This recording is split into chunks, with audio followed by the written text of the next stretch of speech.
All right, welcome in. It is Tuesday, which means it's $5 Tuesday at WagerTalk. All of us will have plays up on the site for just $5.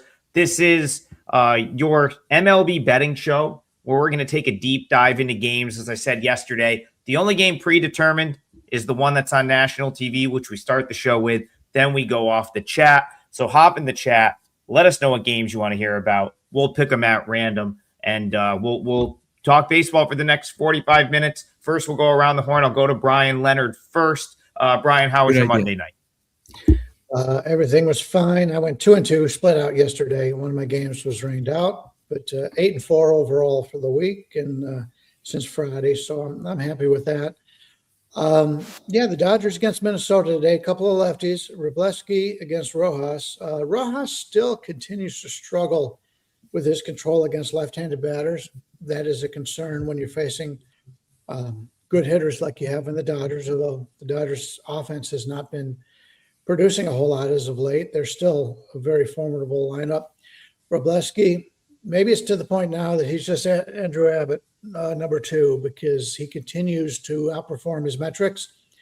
And he's even getting a few strikeouts, and he hasn't really been much of a strikeout pitcher all season long. So we're looking at the Dodgers about a 170 favorite here with a total of 9 to the under.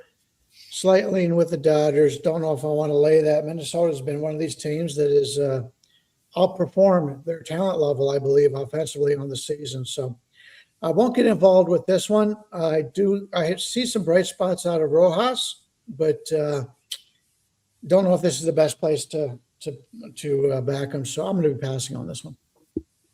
All right, TV, let's get you in here. I know the Rays didn't go your way. Anything else good for you on Monday or this morning? I know it's nighttime for you in the KBO, and then talk to me about Dodgers Twins. Yeah, it's $5 Tuesday, guys. I already have my $5 plays up. I went 2-2 yesterday. Unfortunately, one of the 2 losses was my 5% play, which was the Rays -1, and they looked horrible. Got a guy who won his first game in 7 starts against the ALS leaders, or AL East leaders. So how that happens, I don't know. But I was considering the Rays -1 or the first 5 under 4, and I should have went the other way. Anyways, I did go 2-2. So, I mean, you guys can bash me in the chat all you like, but 2-2 is not that bad. I wish I won my 5% play, though. It's $5 Tuesday, and I got mine up already. Let's get to the Dodgers and Twins. I kind of agree with Bryan on everything he said. The Dodgers batting is not good right now. And it's not because of, Teoscar Hernandez, I thought he was kind of the heart and soul of the lineup, and he's gone and they're feeling it. When you got Tommy Edman in there, it means you're not, your lineup is, hurting a little. He's a great defensive player though. So I got the Dodgers ranked 23 out of 30 in offense, and I've got the Twins ranked 1. So bullpen wise, the Dodgers have the advantage 10-19. But Trinan's out. They're missing a couple guys. And again, when you're relying on Tanner Scott, who doesn't look like he looked 2 years ago, you got a couple problems, I think. Wroblewski got great surface numbers, but if you dig a little deeper, his expected numbers are not as good. So exactly what Bryan said, I kind of agree. My numbers are telling me to take the Dodgers, but I just can't do it today. So I will not be betting this game. My numbers are telling me to take the Twins, and I'm going to try to I guess I'm going to try to talk myself out of doing that for a couple of reasons. So first of all, this is, I went 1-0 last night. I had the Nationals, so it was an easy win for me. Relatively sweat-free. They kind of controlled that game. I do have a $5 play up, another 4%er on my page as well. So this is national TV tonight. Not sure that really matters to either of the teams, but you will be able to find this game on TBS. And I guess why my numbers suggest that the Dodgers are overvalued pretty much on a daily basis. It's very rare that I'm going to look at just the raw numbers and find Dodger value relative to the market. Maybe happens once every couple of weeks. And that's just because of where the Dodgers are positioned in the market, and the fact that everyone sort of knows that they're the best team in the league, even when they're not maybe playing the best. There's the thought process of just about everyone betting Major League Baseball is that the Dodgers are the best team in the league or one of the best teams in the league. Now, they go through these stretches of like uninspired baseball. And, like I think you'll see this every couple times throughout the year, right? Like this is a 50 in 2019. If they were like playing balls to the wall, like some of these other teams do throughout the course of the regular season, because they know they have to get to the playoffs, the Dodgers would probably have 60 to 65 wins already. So think about that for a second, right? This is a team that maybe goes 75% effort during the regular season, and they're still 50 and 29. That being said, the effort over the last week, I'm going to read off to you the scores from the last week, starting 1 week ago with the Rays series. Every game in the Rays series, they won by 1, 4-3, 1-0, 5-4. Didn't really hit. The Orioles series, they lost 2 of 3. And on Friday night, they were down 5-3 in the 9th inning. Came back to walk it off 6-5. Very fortunate to win that game on Friday. Then they lose 3-2 on Saturday, get blown out 12-1 on Sunday. Last night, come out and win 2-1. They really have not hit at all. We're talking about probably have to go back to that Pirates series earlier part of the month to find a series where the Dodgers really consistently hit. So, Joe Ryan was supposed to make the start here. He's obviously sick, so he'll be out with an illness. I don't really mind the Twins maybe piecing it together with a couple of different arms here. You're probably going to get Kendry Rojas for 3. Maybe they'll go someone else for 3. I've talked about this at times. They have quite a few of these like 3-inning guys. I don't know if they maybe call someone up. They don't really have anyone at AAA, so they probably won't. It's probably going to be Kendry Rojas, someone else in their bullpen, a couple of the leverage relief arms. But like right now, you can get the Twins plus 1.5. It's like minus 120 or minus 125. The Dodgers, as the day goes on, and I think people realize Joe Ryan is not pitching in this game, they're going to read that headline, which this has been known since yesterday. This is not new news by any means. It's already priced into the number. But people are going to read that headline and be like, oh, let's bet the Dodgers. If the Twins get, like, let's say this comes down to like Twins plus 1.5, minus 110 or minus 115, I'd almost be willing to take a shot with the Twins for a couple reasons. Tokyo Brandon, you said that they've been hitting the ball, which they have. I actually like this Twins team just in general relative to where they are in the market. And then the Dodgers have been playing uninspired ball for a week, maybe a week plus. Are they just going to get motivated up in Minnesota? Like, I don't think this is really the series that motivates the Dodgers. The Twins will probably take a game in the series at some point. I think it might be tonight. So I like the Twins. It may be my parlay leg, but we got a lot of show left. So we're going to get back we'll get back to that game at some point. Mark Lambert, I agree with you. Robleski's a fade. The Twins haven't hit lefties, but the Twins can platoon a little bit. They can mix and match to maybe better themselves in that regard. I just don't see how you lay it with the Dodgers here. Okay, let's go back to the chat. Let's get it moving. Let's see. I love that everyone's in the chat, which is awesome. It makes it tougher to pick which games to go to. But I'm going to grab Noah Jones here. We got a super chat. He says, bet Rockies moneyline pregame and then went to bed thinking it was a loser. Thank God Jarren Duran can't field a baseball. I'm coming back to you, Brian. If you missed the end of Red Sox Rockies, it was sort of the summary of the Red Sox season in like one play, which Tokyo Brandon called out on like the 5th day of the season. So TB, shout out to you. When the Red Sox were 1-5, you're like, this team's a dumpster fire. Everyone pushed back on that, and they have been truly just horrific. So Brian, start us off. Rockies, Red Sox. Where do the Red Sox go after losing a game in that fashion? Yeah, they've had a lot of those games this year. It isn't the same team as it's been in the past. Sonny Gray's on the mound against Sullivan, who I had a chance to see in Vegas. He looked pretty good. His second start did not go as well. He's a lefty. And Gray's about a 155, 160 favorite here with a total of 10.5. Anytime somebody wants to back Colorado at home as an underdog, I never have much of a disagreement on it.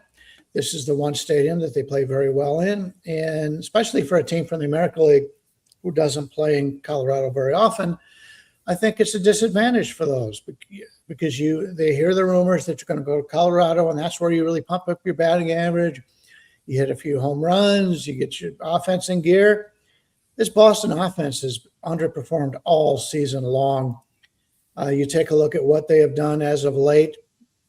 Other than maybe Wilyer Abreu and Durbin, everybody else is not hitting in the top 100.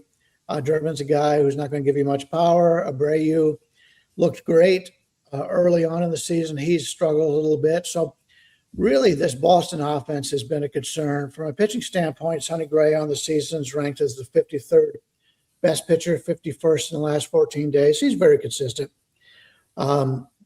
But kind of early, and Peyton Tolley, the Rockies, have taken a step back as of late. And Aroldis Chapman, his last two starts, last two games he pitched, he took the loss. He's been so good for so long, and he's terrific again this season until last week. And when your closer comes in, and he's the guy you trust, and really after him, Whitlock and Slayton are good. Weiser's pretty good. But they really don't have that guy to shut down the opposition. There's been talk that they're looking to trade Chapman. I don't think the Red Sox at this point are going to make the playoffs. So that may be a wise decision. But, I don't know if I can lay the number here with the Red Sox. I just don't trust them enough to lay the number, even though I like the starting pitcher in Sonny Gray. Colorado, as a home dog, they've got we said this all season long, they've got the best home road dichotomy in baseball. You bet against the Rocky Road, and you play on them when they're at home. So, this line is getting pretty high. You could get 148, 150 right now with Colorado here. And if I'm playing, I'm taking the dog. Tokyo Brandon, Steve Duke says, is Gray Boston's best pitcher? What's going on? He's kind of been that. He's been pretty good. Interesting thing about Sonny Gray, I think he's pitched here twice at Coors, and both have been very, very good. He's had two outstanding starts, not close. One was like years ago, I think, with the Reds, and then one was maybe recently, maybe within the past year or two. I don't know that means he's going to pitch well tonight, but it's notable that, a lot of times you see guys come into the altitude and get their teeth kicked in, especially the first time they pitch here, or if they've never really been before. That hasn't happened with Sonny Gray. That being said, I'm with Brian. It's Rockies or pass for me. I want no part of this Red Sox team right now.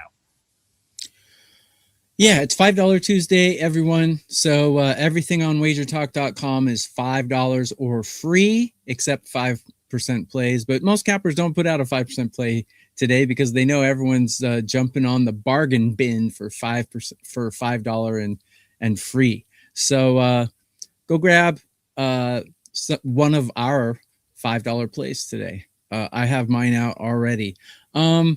Interesting statistic. If I told you that this is the ultimate cover the logo game, if I told you one of these teams has 84 home runs and the other has 64 home runs, which team do you think is the 84? You would probably be wrong. It's the Rockies. If I told you one of these teams has 359 runs scored and the other has 296, you would think the Red Sox had the 300, but you would be wrong. So the Rockies definitely have an offensive advantage. Granted, they play in this monkey ballpark, so that has to do with it. But another interesting statistic is in 3-game series, game 2 at home, the Rockies win 60% of those games. So I definitely am not taking Boston. And frankly, I think the Rockies are a better team than Boston. So the records are equal, and the Rockies have better hitting. And the Rockies are used to playing on the moon, and Boston's not. Like Brian said, though, Sonny Gray has had some good starts in Coors, so that's something that would maybe take me off of betting this game. But Rockies are a better team, just straight up. Just say it straight up. So, I'm not going to bet it, but if I did, I would take the Rockies plus 1.5 because this is a ridiculous price for an inferior team. Yeah, I'm considering Rockies plus 1.5 as well. So people are always like, well, why the plus 1.5 against the money line? Listen, with bad teams that have that are still learning how to win, like the Twins fall into that category a little bit. The Rockies fall into that category. Also, teams with suspect bullpens. If I can get the run and a half at like minus 110, minus 115, I'm almost always going to go that route because these are the types of teams that find a way to lose one-run games, right? You're talking good teams. I'll usually just take the plus money if it's like a quality ball club. But like bad teams find a way to lose games. You still, like, to me, if I'm right about it and then they find a way to choke it away at the end, I still want to like make my money. That's why I'm gravitating toward the plus 1.5. That's why I would do it here, because the Rockies, while they are a bad baseball team in the respect that like they're going to finish with a bad record, like they're so much better than they were last year. And they're almost as like, this is a team I would never worry about a letdown with the Rockies because they don't know how to win yet. All this team knows is how to just go out, play baseball. It's a lot of guys that were in AAA. I'll talk about their starter for a second, Sean Sullivan, second rounder at one point in time. He's been, I would say he didn't have like the perfectly straight sort of like shoot up through the farm system and be like amazing at every level. But he's gone to Albuquerque, been decent, which is, if you can pitch in Albuquerque altitude, it's usually a decent barometer that you're going to be okay at Coors Field. But like, I just want to talk about his major league debut and then his first two starts for a second, because I think the number that you're seeing there is very misleading. So Brian, you were at his first start. Sean Sullivan pitched against the A's, was phenomenal for 3 innings, gets sick. Like what a brutal time to get sick and not feel good. Has to come out of the game because he's got an illness. So his major league debut gets cut short because he was like about to like throw up on the mound. TB says throw up on the mound like as a term for players giving up runs. He was legitimately gonna puke, and the manager took him out of the game. Vomit. He then has to turn around and go pitch at Wrigley Field and gets destroyed. But like, listen, pitching at Wrigley against the Cubs, when the Cubs decide to hit, that's a team that's pretty good. That's a team that can hit. Now he gets the Red Sox, as Tokyo Brandon said, they're not hitting at all. He's a lefty. Brian Leonard loves his lefties that no one has exposure to. I kind of like Sean Sullivan. Got a big pedigree, second rounder. I think he's better than the market's giving him credit for. So this is another one. Yet listen, everyone's always coming on here. Give us underdogs. What are the underdogs you like? I just gave you 2. I think the Twins have a great chance to win tonight. I think the Rockies have a great chance to win tonight as well. All right, let's head back to the chat. We got a couple of, let's get some of these, couple donations here. So let's get some of these games. Brian, I'm just going to let you answer Mike Scott's question real quick. What site to use to see bullpen used for tonight? There's a couple of different resources out there, bullpen-wise. I track some of this stuff manually. Fangraphs is good to see bullpen metrics. Brian, what are some of the other sites you use to get this information? Yeah, there's a lot of places out there you can do it. I prefer the Fangraphs because they have a rosters resource where they have what has happened for each team. You've got a listing of all your players. And I could see right off the bat here, like Chapman had to throw, 8 pitches yesterday in his loss. So he'll be able to come back. He didn't pitch that much, but yeah, you can go in. It tells you what happened in the game. Whitlock threw 11 pitches, got a hold. Guerrero threw 8 pitches, got a hold. So then you can keep the entire week, and you can see, okay, well, the last time he pitched was like 4 or 5 days ago. So I've talked about that. Teams don't like to have their bullpen guys go too long without pitching. So you kind of can estimate who is going to be in the lineup. And, they've got it. It also tells you the listing of the players, like Mickey Gasper for the Red Sox is a switch hitter. And you can kind of figure out who your lineup is going to be for that game. I think it's an invaluable resource, and it's free. You can get everything for Fangraphs. I believe it's like $80 a year. I would recommend that. But they got a lot of things that are free on the site, and it's a great place to go. And I also have some others that I pay for, but until they start giving it to me for free, I'll leave them to myself. Tokyo Brandon, I'm going to come to you for this one. First of all, very kind words here from Jack. He says, love your show.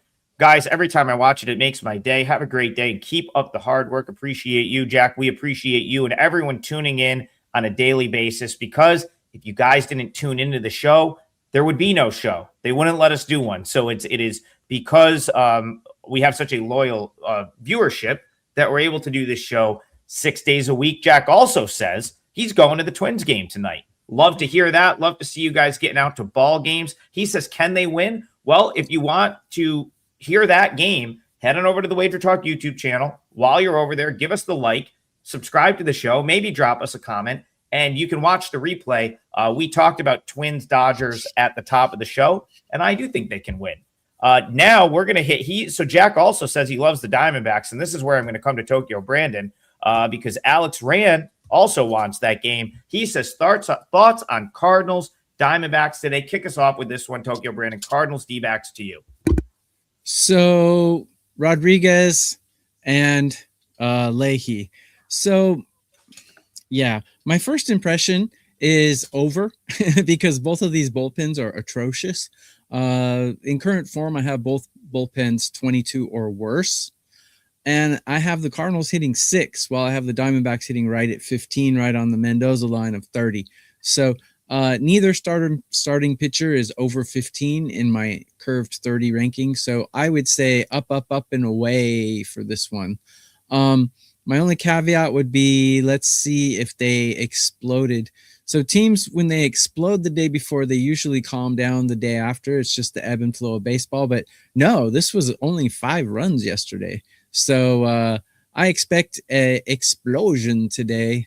I don't know what the number is right off the bat. Looks like 8.5. Huh. That's really low. I'm going to make that my parlay piece. That's going to be over 8.5 for this game.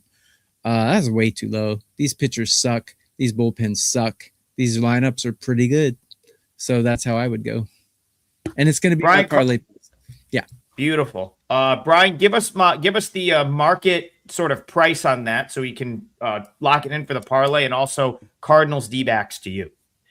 Yeah, Rodriguez, the lefty against Leahy. Right now, Leahy's about a 110 favorite with a total of 8.5. It's pretty much across the board, minus 110. So that's the way to look at this one from that standpoint. I prefer Leahy a little bit more today. Rodriguez is very good when he's pitching at home, not as good as when he's on the road. And I'm not as against the I don't like the Arizona bullpen. They don't, but they have been playing decent. But I'm not a big fan of their bullpen. St. Louis's bullpen, it all comes down to O'Brien. When O'Brien is closing and he's having success, they're good. Without him, you've got some concerns. And right now, you take a look at what St. Louis has done. Sunday and Monday, they had to use O'Brien, Soriano, Romero, and Stanek. All of them used, which is their 7th, 8th, 9th guys, that kind of thing. So the back of their bullpen will be really hurting today, which means that I can't play the under here. And if I'm going to play it, it makes a lot of sense to play the over. 8.5 is a pretty decent number. Overall, this is a pretty neutral, somewhat pitcher-friendly ballpark. But I'm in agreement. I'm not huge fans on either of these pitchers, especially with Rodriguez on the road. So if I play this one, yeah, as long as you're not laying the 9 for the total, that's not a bad bet. And Brian, what did you say the 8.5 over was priced? Minus 110, basically across the board. Yeah, I mean, I think something we talked about yesterday, the runs didn't really come in this game yesterday as I thought they may have. We talked about Merrill Kelly being on the mound and that this was a pretty good over candidate yesterday. And yeah, I mean, the runs just never really came, but they have been coming in Cardinals games, I would say somewhat regularly for the last week plus. Of course, Sunday, the Cardinals got themselves into a 12-10 shootout with the Royals. That was part of the reason that their bullpen is kind of cooked here. I want to bring up something I love to reference on this show, and that's that expected batting average against list. Kyle Leahy is in the danger zone. He's one of those auto fades in that metric right now. Bottom 3% in Major League Baseball, 296 expected batting average against. Pretty much at this point, if you see a guy and he's got a expected batting average against close to 300, that is absolute bottom of the barrel for Major League Baseball. It is, for me, it's almost an auto fade at this point. Now, it's got to work out, and you've got to get, the right price and the right and the right opponent. I don't here. I think you kind of get that a little bit. I'm not in love with Eduardo Rodriguez either, especially on the road, but I do like the Diamondbacks, and I do like the price. So like Diamondbacks on the money line here, I think it's only like minus. Is it still minus 105, minus 110? It's what it was about an hour ago. Pretty much in that range. And if you're looking for the team total for Arizona, it's 4.5 to the under minus 140. So you can get plus money back if they score 5 runs in this game. So if you like, listen, like a bad bet. Here's the thing. It sounds simple. It sounds like this would be like, oh, well, expected batting average against is 300. They're hitting 300 against them. That's square. The reason it's not is because that's not a metric that's like widely reported out there, right? Like no one, you listen to these shows, you listen to like, you people look at the surface numbers. No one's like, oh, this guy's expected batting average against. People don't talk like that. People look at ERA, people look at WHIP and stuff like that. You look at Leahy, his numbers, like they're not great, but it's also they're not horrible. 4.63 ERA isn't considered terrible. It's fine. WHIP is not great, but like then you start to look at like being almost dead last in expected batting average. That's an auto fade. You have to bet against guys like this. And then you talk about the Cardinals. They're a team I've wanted to fade. I talked about this for the last week and a half. They're starting to get priced as a favorite. This was a team that many thought would be a bottom 10 team in Major League Baseball this year. They got off to a great start. They're clearly not bottom 10. But now that they're starting to be favored like basically every game, I'm looking to go against them. I like the Diamondbacks here. Bryan Leonard, go ahead. Yeah, I just want to touch on the batting average against. Batting average is not a very good stat to use in that. So I'm not as concerned by it. And a lot of times batting average against is sort of like, well, they don't give up home runs, so they'll let you have that single. Leahy's not one of those veterans that does that kind of thing, but you see that a lot where if a guy goes too far in the count, he says, just put him on base and I'll deal with the next guy, that kind of thing. So, the batting average against doesn't mean as much to me, especially if you've got guys that keep people off balance. You've got a lot of guys that are veterans and they don't get hit hard. If it coincided with an exit velocity, average exit velocity or peak exit velocity, that would mean that he's getting hit hard and he's giving up a lot of hits. That would be a little bit more concerning to me.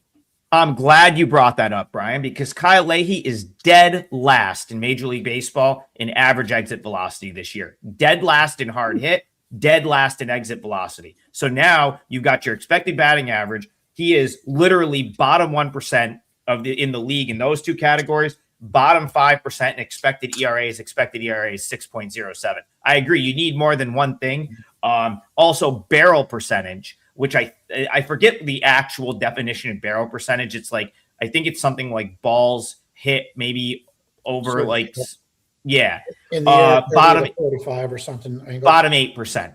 So every metric I just read off, he's bottom 10% in Major League Baseball in those metrics. He is a fade. He is someone you should only fade at this point, in my opinion. And the Cardinals are a fade for me still. So the Diamondbacks is one that I'm strongly considering today. Not going to put it in the parlay because we already put the over in there. But I think the D-backs are a side to look at in this game. Going back to the chat for a second. So what charity did do the donation support? For a while, we were donating to Operation Village, I believe it was called. But the home is it Opportunity Village, something like that. The home office sort of rotates these. They've got a bunch of different charities they support. So it's whatever the home office picks. That's where we donate. But yeah, it's always seasonally. We do stuff for like make a wish around the holidays. I think they were doing something with like local firefighters at one point. So a lot of good stuff. It always goes to a very good cause.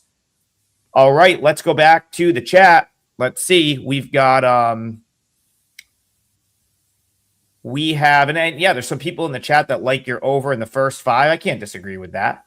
That's a over in that Cardinals game. I like the Diamondbacks, so it was a good game. Good conversation right there. Okay, Mark Martin has found. So some people in the chat wondering why the Blue Jays and Astros are going to play a day game today. More World Cup, but it looks like they didn't want to break up the series, so they're just going to go earlier. They're going to go 4 p.m. local start. This one is up at the Rogers Center in Toronto. Tokyo Brandon, will come to you on this one. It looks like Peter Lambert. It's probably going to be Shane Bieber, who got pushed back because of the rain out. Astros, Blue Jays, how are you seeing this one? It is $5 Tuesday, everyone. So everything at WagerTalk.com, $5 or free, except 5% plays. So go to WagerTalk.com. I have several $5 plays out right now. I'm sure these gentlemen will also, if they don't already. So go to WagerTalk.com and get something. It's scoop it up. It's like Black Friday. Just scoop it up and throw it in your cart and elbow everyone while you're checking out. So yeah, Bieber and Lambert. Lambert is a guy I never really liked. Even like he bounced around San Diego and stuff. I never really liked him, but he has really good numbers against the Blue Jays here. A small sample size, but it's enough. His season whip is 111, which I don't know how he's doing this because I really don't like him that much. Take a look at my numbers. My numbers have him in the top 1/3 of all starting pitchers as far as his expected numbers and his results. I just don't like him. I don't know why. But Bieber's got great numbers too. Small sample size, but yeah, two pitchers are pitching really well right now. 2 lineups that are both ranked right around 20 out of 30. So neither one is really striking the fear of God into anyone right now. And man, that Toronto bullpen is horrible right now. They're ranked 26 out of 30, where I have the Astros bullpen ranked 3.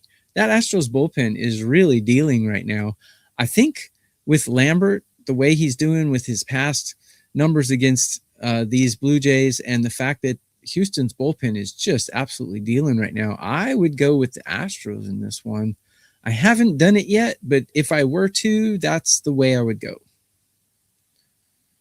All right, Brian, I am probably going to disagree with that, but I want to see what you have to say first. Of course, if you watched the show yesterday, you guys know that I'm very pro Blue Jays at the moment. So Jays did get it done yesterday. Can they get it done a second day in a row? Let's find out. Brian, what do you think? Yeah, I had Toronto yesterday. That one worked out pretty well. Not a lot of scoring, but we'll take the final. I do want to touch on a couple things before I get to the game. Did you know there's only 3 teams in the American League that have a plus run differential right now? And one of them, I think, is Tampa Bay, and they're up +7. So Seattle, Tampa Bay, and the Yankees. The Yankees are far ahead. They're up about 100. But that tells you if you're looking for futures, the National League has the better teams. I'm not going to come out and say that Colorado's as good as Boston is, but the National League has been very consistent, and they've done very well in the interleague games this season. The American League right now don't have a dominant team. The Yankees are about as dominant as they've got, yep. And I can pick a few teams out of the National League that I think are pretty good. I do have my 4% play up right now. It's for only $5. I haven't had anything above a 1.5% the last 2 days, so we finally got a game that we like. And you get it for only $5 instead of the 25 that you would normally pay. Okay, getting back to this one, Lambert and Bieber. I'm sort of with TB on this one. I prefer Lambert over Bieber right now. First of all, Bieber's been waiting a long time. They've been very careful with him. He is going to pitch today, but I don't know how long he's going to go.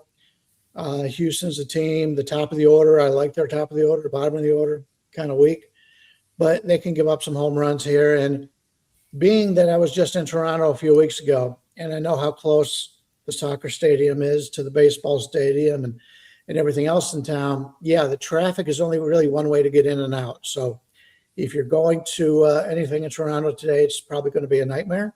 So leave early.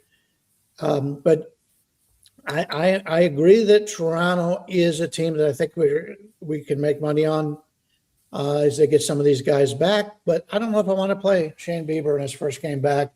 If I'm playing, I'm taking the underdog in Lambert. And as for the bullpens, both of them are a little bit worn out. So we'll have to see who goes today. But if we can get 5 good innings out of Lambert, that wouldn't be a bad bet. Or to play Houston in the first 5. That's the way I'm looking here. I'm looking to fade Shane Bieber. Yeah, Bieber wasn't exactly the guy I wanted to back in this series. I talked about it yesterday on the show, used it as the parlay piece. I think that was probably my chance to make a bet on the Blue Jays in this series. I'm not saying they won't take 2 of 3 or they won't have a good series, but Brian, I too share the concern with Bieber. He made 3 rehab starts. 2 of them weren't very good.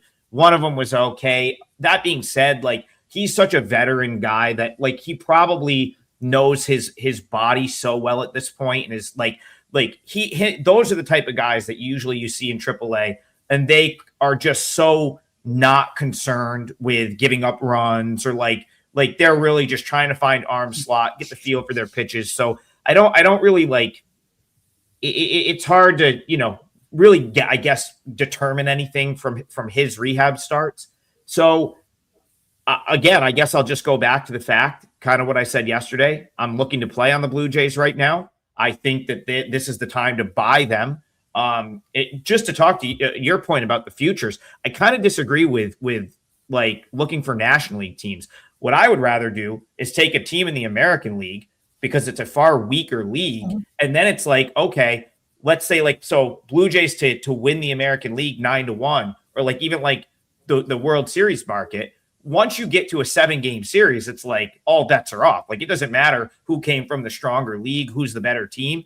You get a couple of things to go your way, and suddenly you could be in control of a playoff series. So, like, part of my rationale for why I like the Blue Jays long term in the American League is because there's no good teams in the American League.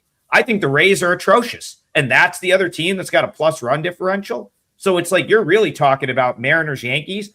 I'd put the Jays at, if I was just quickly power rating these teams off the top of my head right now, Jays would probably be 3, because they came into the year with this big time outlook. They weathered the storm of injuries. Now they've got these guys back. So I'm looking for spots to play the Jays.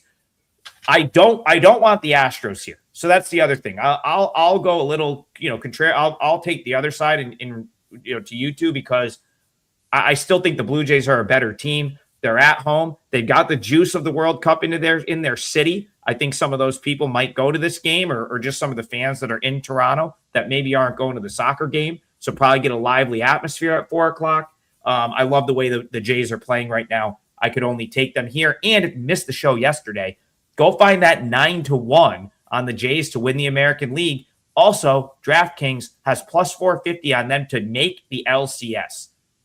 Again, Brian just said it. The American League is void of great baseball teams. 2 of them have to play in the LCS. Why not the Blue Jays? That's what I was saying yesterday, and that's how I will, I still feel that way today. Far weaker, yes. Craig, the National League is so much stronger than the American League this year. It's not close. If you look at like top to bottom, the teams in the National League, and put them top to bottom next to the teams in the American League, like, it is not close right now. There is far better teams 1 through 15 in the NL than there is the AL. Yeah, a team like the Cardinals could win the AL, but they have no shot of winning the NL.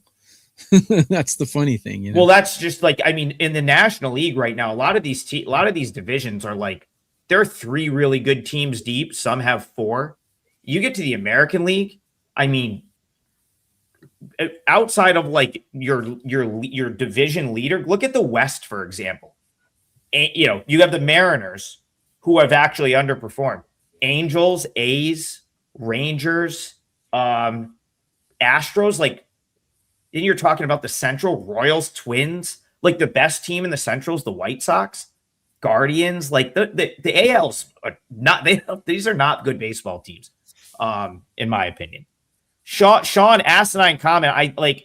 Again, I don't know if you're talking to me. He's a Tigers fan. Tigers are another team that's just not going anywhere this year. Go ahead, Brian. I mentioned that there was 3 American League teams with positive. There's only 10 teams in Major League Baseball right now out of the 30 that has a positive plus minus on scoring more runs than the opposition. I just think the National League, if I was to make a list of the top 10 teams in baseball, probably 7 of them would be in the National League. So if you are going to play in American League, I wouldn't bet him to win the World Series. I would bet him to win the American League. We're getting a little bit short on time here. I want to hit my part of the parlay here. Yeah, go ahead. I'm going to take a look. The Cubs are at the Mets today. We got Cabrera against Senga. Senga's about a 115 favorite here, total of 8 to the over or 8.5 to the under. I prefer the Cubs here. I think the Cubs are the better ball club. I've been saying this pretty much all year long, and we've been going against the Mets all year long. Senga's a good player when he's healthy, but he's so inconsistent, and they bring him back, he gets hurt, and you can't count on him. Cabrera has not pitched well as of late, no doubt about it, which is why we're getting this number. But if you were to give me coming into the season who I'm going to pick, Cabrera and Senga, it's Cabrera all the way. You know you're going to get twice as many innings at the end of the season. And I think he's a better pitcher. And right now, I want nothing to do with the Mets in a pick'em situation. So that's what I'm going for here. Right now, according to Rob Michaels, DraftKings, the National League is a 150 favorite to win the World Series. They're telling you right there that they're the better team. 150 favorite, I mean, it's 60% of the time they're going to win the World Series. So yeah. But I'm going to go with the Cubs here. And like I said, I do have my 4% play. This is not my 4% play. It's only for $5 up on the site today. And I'm looking to continue to win for my clients. And we've got that up right now. Don't know what else I'm going to use. It may only be one play today, but I'm still looking over the card. The earliest game is that Houston-Toronto game. But after that, everything is on the evening cards. So plenty of time to get a hold of these, and maybe there'll be a pitching change or somebody will come in and it'll fall into my range. But right now, we'll go with the Cubs at plus 102 in the parlay today. Tokyo Brandon, I'm interested to see your take on the total in this Cubs-Mets game. This game I looked at yesterday, thought there might be some runs. Now they get the extra day off. Bullpens are a little bit rested. So I'm not really sure what I want to do with this one. Probably nothing, but curious to see what you have to say about Cubs-Mets. I would say this is an overall the way. I don't trust either one of these starting pitchers, especially Kodai Senga. He's old. I mean, I don't know his exact age, but he pitched in Japan for like decades before he went over there. He was a strikeout master over here. He was at one point over here, he was like 12 strikeouts per 9. He was just unreal with his strikeouts, but now he's just old. He's only 33, but it seems like he's like, seems like he's 43. Yeah. Seems like he's 43 and he's playing like he's 63 because he is horrible this year. I don't like Cabrera very much. I mean, he's got skill, but he's not showing it. I got him ranked 23 on a curve of 30. And I got both of these teams as far as hitting is concerned. The Cubs are smashing. The Mets are a little cold, but Cabrera has horrible stats against these Mets. I think both teams will be able to hit the ball today. Cubs bullpen is really hurting right now. Like Brian said, they are rested though, so that's a little bit of a caveat there. Overall, though, I think over would be the only way to go if you want to play a total here. Overall, I think the Cubs are the better team, but I have trouble taking a team that's favored and actually the Cubs are underdogs here. Wow. Cubs are underdogs against Kodai Senga. Wow. Okay, Cubs. Cubs. That bullpen worries me, but give me the Cubs. They're rested. Oh, Yeah, I mean, the bullpens are probably. I would, if you like an over, you're probably better off going first five here because like both Cubs haven't played in days. I don't know if that. I don't know if that helps or hurts the Cubs. They were rained out in their finale against the Blue Jays in Chicago. They brought the bad weather to New York with them because they were rained out last night. So they haven't played a baseball game since Saturday. The Mets didn't have to play yesterday, and the Mets just got their teeth kicked in all week, Saturday and Sunday. So they have all their top relievers. But yeah, I mean, I don't really trust Cabrera or Senga. I don't know. I'm not sure the Mets should be favored, so I probably would lean with Brian on the side. Yeah. This is a tricky game. This was kind of an easy pass for me, but a very interesting game. And the fact that the Cubs are a dog here is very interesting. So Brian, I can't really fault you for looking that way. Yeah. Cubs should probably kick their teeth in here, but I don't know even if they don't, I don't know why they're underdogs. That's strange. Kodai Senga with a 9 ERA, and he's got like several starts. This is not like he just had a bad start. I mean, he's 0-5. So, I mean, he's got innings under his belt, and his ERA is still 9. There's no way that guy should be favored. Yeah. Yeah, I mean, I made the Cubs minus 105 here. So I guess there's, at plus 102, plus 103, I guess I see some value. But yeah, that's it. This is a tricky one. It was probably the trickiest game to sort of figure out on the card today, in my opinion. But I can't fault you in this game for leaning toward the side with plus money. I think that probably makes the most sense. And that's what we'll go with for the parlay, which means I'm going to pick a game we haven't talked about yet. And close this thing out. I did give a couple of opinions. I did give a couple of opinions of games that I do like. I'm going to close it down with Bryan Leonard's Cleveland Guardians. I know I'm going against the grain a little bit here. I said I would probably like the White Sox in this series, find a spot with them to win at some point. But the way that game played out last night for them, and then they get the walk-off win late after blowing it, I don't know that they have enough of even a bullpen advantage at all to justify them being this price with Parker Messick on the mound, who's clearly the better option at the front of the game, in my opinion. So, Guardians choke one away last night. Brian, great call last night in the parlay. We got to try to hit one of these parlays. We keep going 2-1. You had the first 5 under in this game as part of the parlay yesterday, which was an easy winner. The runs all came late. Bullpen. It was like Guardians bullpen choked it away. White Sox bullpen choked it away. Guardians bullpen choked it away for the official final result of 6-5. But coming into this game, the Guardians bullpen is in better shape, in my opinion. And you're going to give me Parker Messick against Sean Burke. I'll throw the Guardians. They were minus 110 before I got on the show. That I may have to, I don't know if they've moved at all. I would expect this to move. I can't see them sitting in that minus 110 range all day. Brian, what are the Guardians at present? And also throw your thoughts in on this game. Yeah, right now Parker Messick is about a 110 favorite. So a slight favorite over Sean Burke, a total of 7 in the game. From the bullpen standpoint, although Cleveland's closer blew the game last night, he hadn't pitched in the previous 3 or 4 days, so he may be able to come out. But he threw a little bit more pitches than he normally does. But that's a lot better than this White Sox bullpen. Your guys at the end of the bullpen, Dominguez, in the last 2 days has thrown 49 pitches and blown 2 saves. We may see the end of Sir Anthony Dominguez, unfortunately, for him and his family in that closer role. Grant Taylor, their best arm in the bullpen, also pitched the last 2 days, 50 total pitches. And then Brian Hudson has pitched 33 the last 2 days. So the bullpen for the White Sox is a concern. From a Cleveland standpoint, Daniel Espino has been brought up. If you're not following him, he is a guy that is a number 1 draft choice for Cleveland years ago. He came up in the 2024 draft.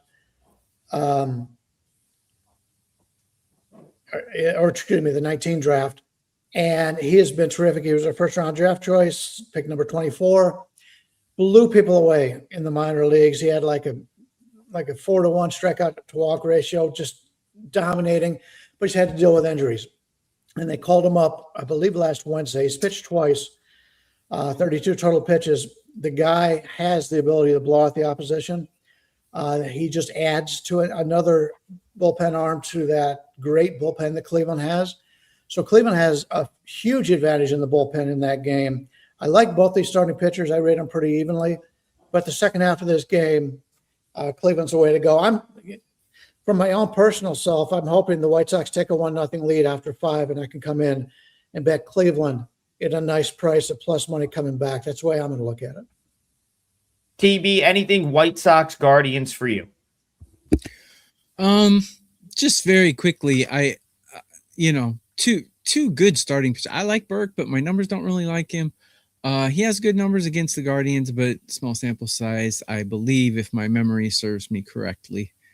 Let me double check that though. There was something that made me say, hey, I kind of like the under in this game. Oh, it was the fact that, Burke does have really good numbers against these Guardians batters, and it's a good sample size. On top of that, neither team is hitting well. I have both of them ranked under 25 out of 30 in current form. So, two good pitchers, two horrible lineups. Throw out the bullpens. I would say a first 5 under in this one. I believe it's 4 or 3.5, depending on what book you're looking at. Yeah. I would take either one of those, but obviously the 4 would be better. That's how I would go. And it's $5 Tuesday, everyone. Everything's $5 or free. Brian has a 4% play out. I have a 4% play out in Major League Baseball. It's a $5 bonanza at WagerTalk.com. I also have a 4% play out. I won my 4% play last night. I'm going to win my 4% play tonight. Confident. I really like it. And I also agree with Mike S. He says, let's go Guards. Good spot for Cleveland. Yeah, I've been anti-Guardians this year. They've been more of a fade for me. And obviously I've been quite, pretty vocal pro White Sox the last couple of years. This is a great spot for Cleveland tonight. That's it. It's a great spot, good spot for their bullpen, better starting pitcher. And that is going to be my leg of the parlay. And that is the end of our show, which means we'll go over the parlay one more time. Once again, $5 Tuesday at Wager Talk. Head on over to all of our pages. Check out what we have for sale for just $5. And the parlay is as follows. All full game bets. Brian's going Cubs plus 102. I'm going to go Guardians minus 110. And Tokyo Brandon's going D-backs, Cardinals, over 8.5. That's your 3-teamer today. That is your show. The 3 of us will see you tomorrow at 9 a.m. Eastern for more Total Base.